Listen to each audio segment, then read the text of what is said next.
Muito bem, estamos de volta com mais uma aula de Direito Constitucional e hoje estudando os fundamentos da República Federativa do Brasil. Na verdade, estamos iniciando os estudos sobre os princípios fundamentais. Princípios fundamentais que se encontram anunciados na Constituição do artigo 1º ao artigo 4º. O desafio de agora é estudarmos o artigo 1º, onde encontraremos, além dos princípios republicano, princípio federativo, democrático, também os chamados fundamentos da República Federativa do Brasil. O artigo 1º da Constituição é de uma importância incontestável para a sua prova de concurso.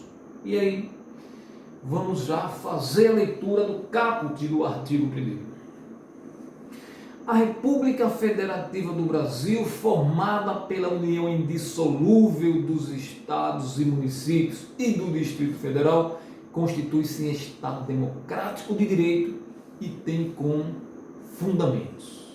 2 pontos. Os fundamentos são 5, conforme veremos daqui a pouco. Mas, antes de partirmos para o estudo dos fundamentos, é importante que nós continuemos um pouco mais aqui no caput do artigo 1º da Constituição, porque aqui existem informações importantes para a sua prova.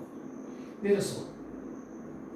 A República Federativa do Brasil, constituinte lá de 1988, já começou a Constituição anunciando que nós somos uma república e nós somos uma federação, república federativa.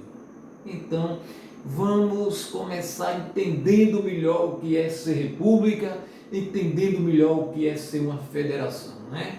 E para isso, verifiquemos este slide. República. Quanto à forma de governo, os estados pelo mundo afora geralmente são ou república ou monarquia. Adotamos a república, né? E em uma república, os detentores do poder político exercem esse poder em caráter transitório, né? Eletivo, representativo, transitório e com responsabilidades. Vamos passar um por um para que você entenda melhor, para que você saia daqui dominando por completo esta ideia de república. Em uma república, que é a forma de governo adotada pelo Brasil, não adotamos monarquia, adotamos república. Em uma república, os governantes, eles são eleitos. Não é aquela história da monarquia de o poder passar de pai para filho. Não existe herança de poder no Brasil. Os representantes do povo, os governantes do nosso Estado, em todos os entes federados, são eleitos. Primeira marca de uma república. Segundo, representativo, né? Essa eleição, os políticos, os governantes são eleitos para representar o povo, que é o verdadeiro detentor do poder, conforme nós veremos lá no finalzinho dos slides, no parágrafo único do artigo 1º, que todo o poder emana do povo, que o exerce diretamente ou através de seus representantes, né?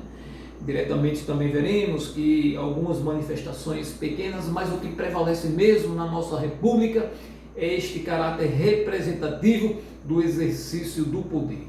Também é transitório, né? Alguém é eleito para governar, alguém é eleito para o nosso parlamento, né? Para o nosso poder legislativo, mas este alguém fica no poder por um determinado período, não se perpetua como acontece em uma monarquia, como acontece em regimes totalitários. Não.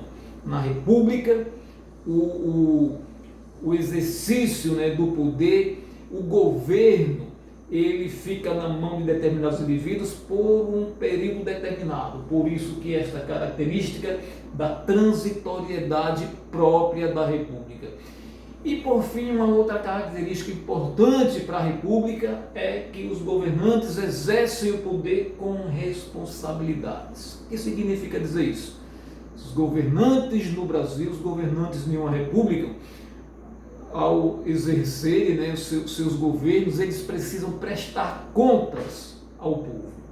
eles são responsáveis por tudo que fazem ou deixam de fazer.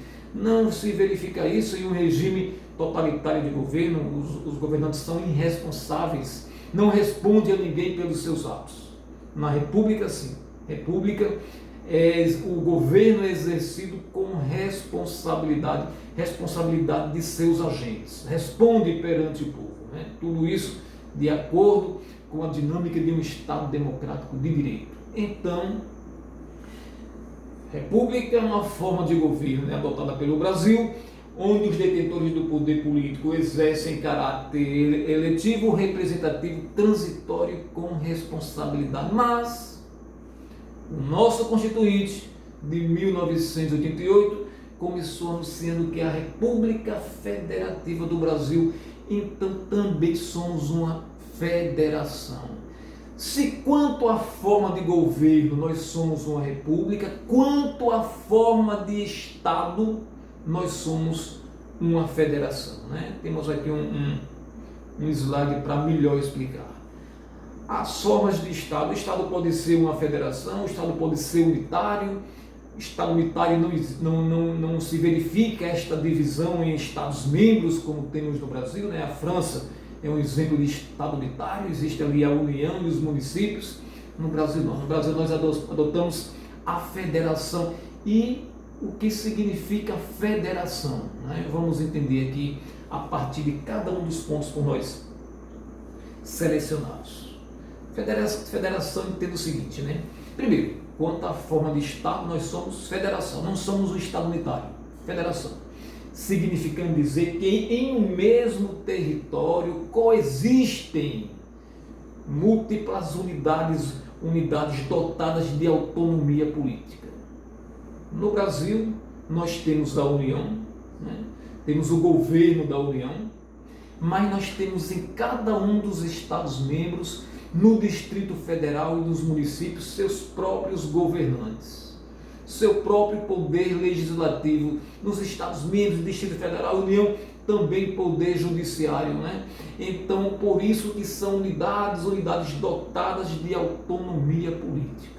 Além da autonomia política dos diversos entes da federação, também esses entes federados, eles contam com competências próprias, competências administrativas, competências tributárias e, detalhe, os Estados-membros e o Distrito Federal, cada um deles possui representantes lá no Congresso Nacional. As políticas públicas nacionais, quando são aprovadas, quando se tornam lei, quando são postas em práticas, assim são a partir da decisão de cada um dos representantes dos diversos entes federados. Temos os deputados federais, temos os senadores exercendo este papel no Congresso Nacional, né?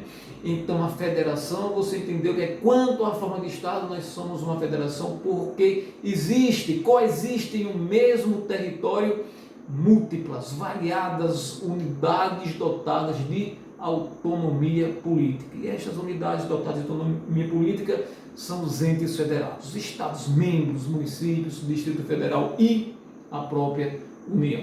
Muito bem, voltando lá para o artigo 1º, a República Federativa do Brasil, formada pela união indissolúvel dos Estados, municípios e Distrito Federal.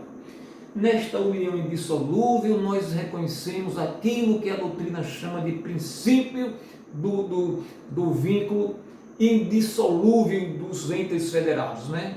A indissolubilidade dos entes federados. Não existe no Brasil este chamado poder de secessão, esta possibilidade das unidades da federação se separarem da União. Isto não é possível, né? Isto não é possível e já se encontra anunciado assim de forma marcante no artigo 1º da Constituição. A República Federativa do Brasil, formada pela união indissolúvel. Não é possível que um Estado-membro se separe da federação.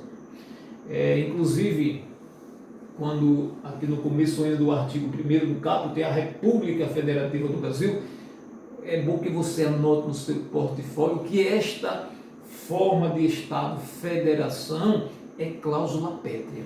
cláusula pétrea constante lá no artigo 60 da Constituição, não pode ser modificada via emenda constitucional. A República ela não consta como cláusula pétrea, né? Apesar de possuir uma proteção, né, se algum ente federado violar essa ideia de república, é possível que o governo federal exerça, né, uma intervenção naquele estado que estiver violando os postulados de uma república, mas não consta como cláusula pétrea. A república não consta como cláusula pétrea lá no artigo 60. A federação sim. Federação é cláusula pétrea. Mas a República Federativa do Brasil, formada pela união indissolúvel dos estados, municípios e Distrito Federal, constitui-se em Estado democrático de direito, princípio democrático. O que é ser um Estado democrático de direito, né? Nós temos um Estado cujo regime, o regime político, é uma democracia. Inclusive nós temos para isso aqui um slide para que você acompanhe aqui os pontos, né? Cada um dos pontos. Nós temos que o Brasil, quanto ao regime político, é uma democracia porque o poder emana do povo e o povo exerce esse poder através de seus representantes e às vezes também, em algumas ocasiões, exerce este poder diretamente, como verificamos em um plebiscito, em um referendo, em uma ação, uma iniciativa popular de leis, né? De leis. Pronto. E Estado democrático de direito, essa expressão de direito nos leva para o seguinte: no Brasil, todas as pessoas, inclusive os governantes, estão sujeitos ao império da lei. Ninguém no Brasil tem liberdade para agir em desacordo com aquilo que está previamente estabelecido em lei. Aí aqui nós anotamos alguns pontos para você quanto ao Estado Democrático de Direito, quanto ao princípio democrático anunciado no caput do artigo 1º da Constituição. Regime político. Democracia. Os regimes políticos podem ser uma democracia, pode ser um regime autoritário, totalitário. Nós somos democracia, poder que emana do povo, que o exerce através de seus representantes, né? Todas as pessoas, inclusive os governantes, sujeitos à lei. Isso é próprio de um Estado de direito. Todas as pessoas, inclusive os governantes, sujeitos à lei. Princípio representativo. Nossa democracia é representativa, porque nós elegemos os nossos governantes, elegemos os nossos representantes no poder legislativo, por isso que nós somos uma democracia representativa, com algumas manifestações de democracia direta, quando por ocasião de um plebiscito, de um referendo e da iniciativa popular de leis. Muito bem.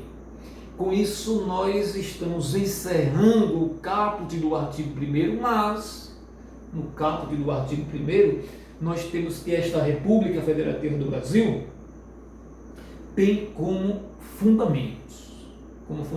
Agora nós vamos estudar os 5 incisos que acompanham o artigo 1º da Constituição, onde encontramos 5 importantíssimos fundamentos da República Federativa do Brasil, né? E aqui estamos diante deles, que são alicerces da nossa democracia, do nosso Estado, da nossa República, da Federação. Aqui está a base, os fundamentos. A soberania, a República Federativa do Brasil, não é? Constituída pela união indissolúvel dos estados e municípios do Distrito Federal, é um Estado democrático de direito e tem como fundamentos a soberania, a cidadania, a dignidade da pessoa humana, os valores sociais do trabalho, da livre iniciativa e o pluralismo político.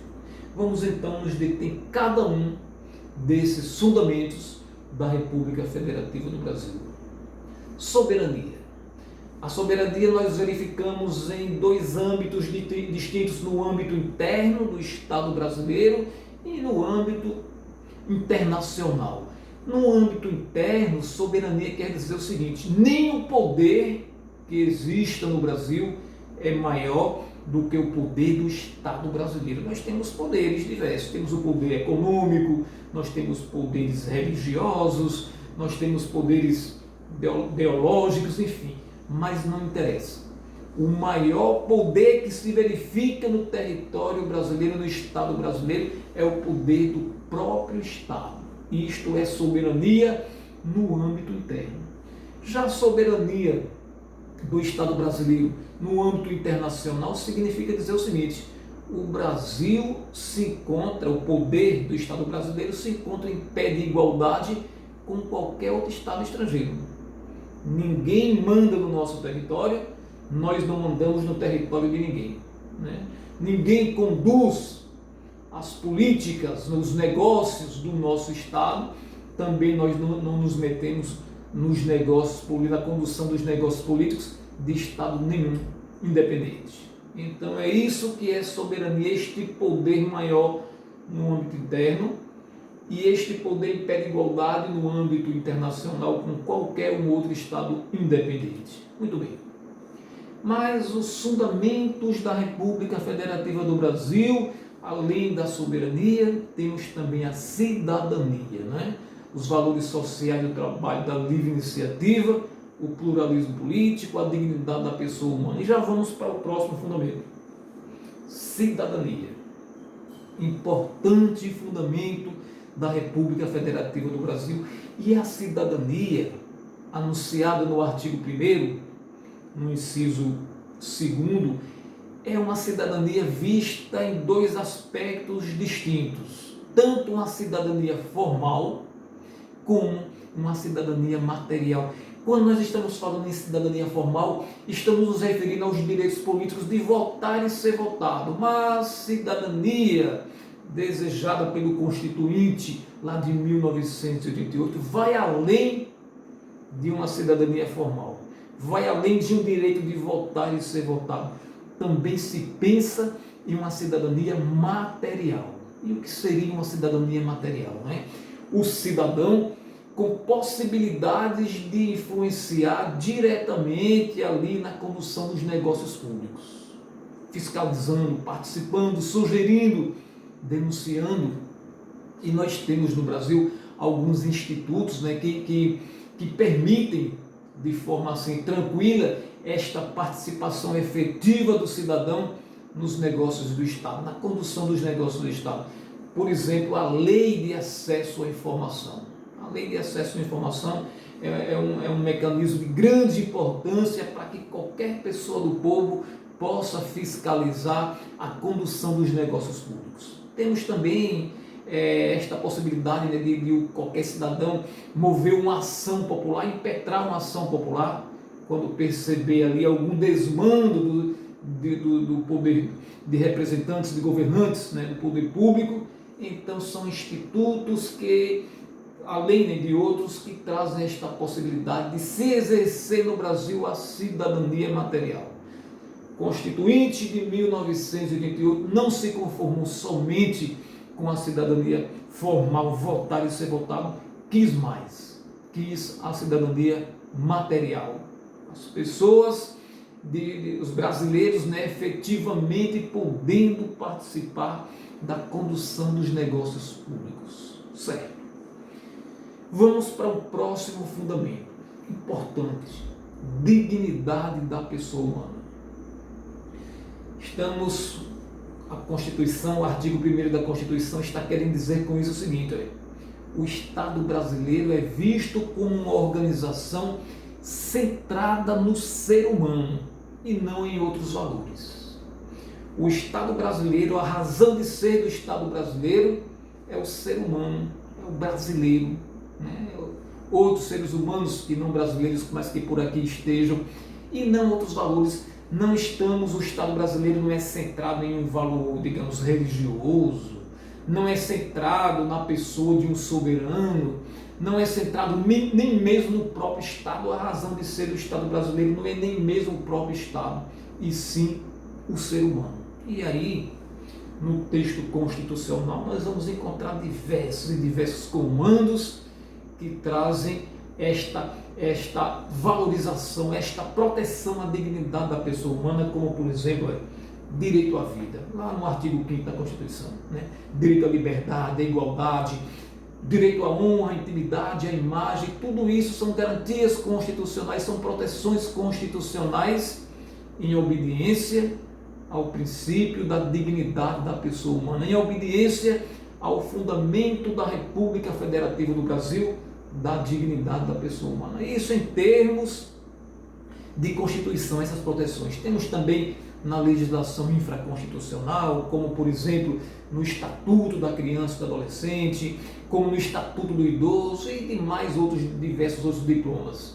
Na jurisprudência do nosso Supremo Tribunal Federal, também vamos encontrar muitas decisões da Corte Maior em observância ao princípio da dignidade da pessoa humana. Por exemplo, o Supremo autorizou a interrupção de uma gestação de fetos anencéfalos, aqueles fetos que lá ainda no útero da mãe possuem uma deformidade em seus cérebros que tornam a vida após nascimento inviável, Só traz muitos riscos para a mãe. Então, em respeito à dignidade da pessoa humana, da mãe, da gestante, o Supremo Tribunal Federal autoriza essa interrupção de gestação de fetos anencéfalos. Também a união estável homoafetiva, permitindo e equiparando em direitos a união estável heteroafetiva,